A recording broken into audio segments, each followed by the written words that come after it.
Hello, everybody, and welcome to today's seminar on why Web3 will drive drastic changes in business models and the legal issues that will ensue. It's hard not to see the news these days and hear about Web3. There's a lot written about it. There's a lot of misconceptions. We're going to talk a little bit about what it is and really kind of the big picture fundamentals behind it and why it's so important. I think it's critical to understand that to really be able to effectively advise clients in this space. And then we're going to talk, of course, about a lot of the legal and regulatory issues that result as people use these technologies and business models. Briefly, my background. So I head up the blockchain and fintech team at Shepherd Mullen.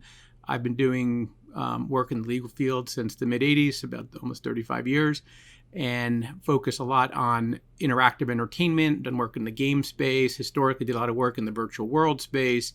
I've seen all the kind of evolutions that have happened in the technologies and business models as we've moved from so-called Web 1 to Web 2 to currently Web 3. So I've got a pretty interesting perspective on some of that, which I'm going to share with you today.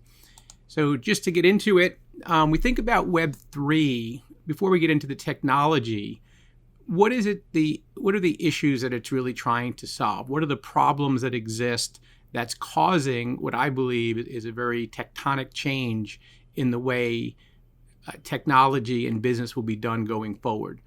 So there's three key issues in my mind. One is trust, one is transparency, and one is decentralization.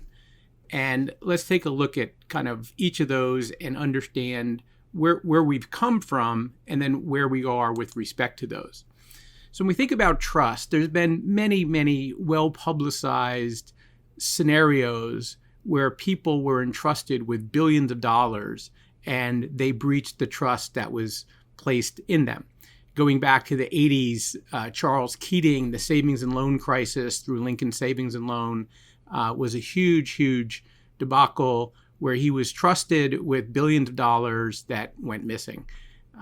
Bernie Madoff, all of you are familiar with, of course, he had tens of billions of dollars that people entrusted to him, with some people like their life savings.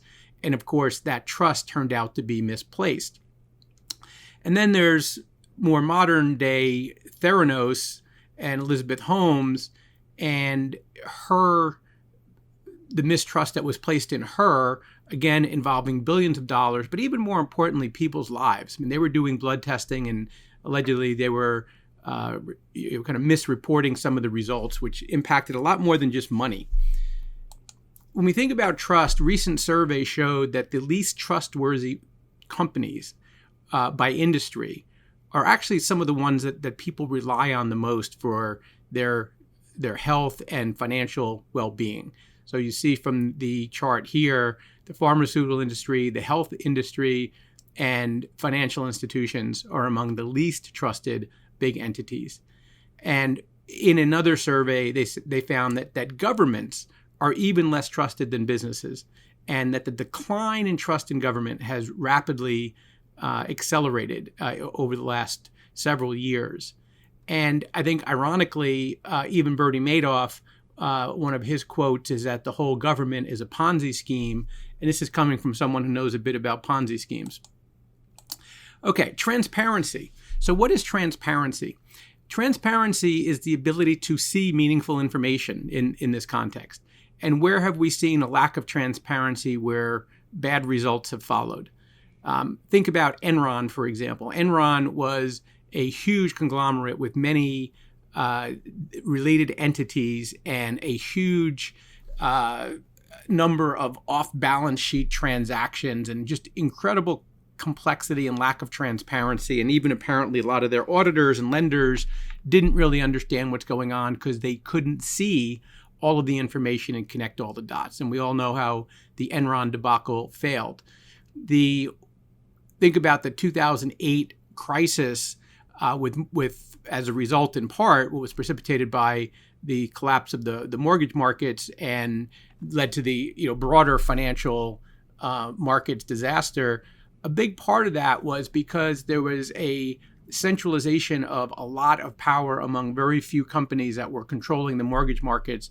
And it appeared that these instruments were insured when in fact there really was this cross collateralization among the big players, and there wasn't a transparency as to that.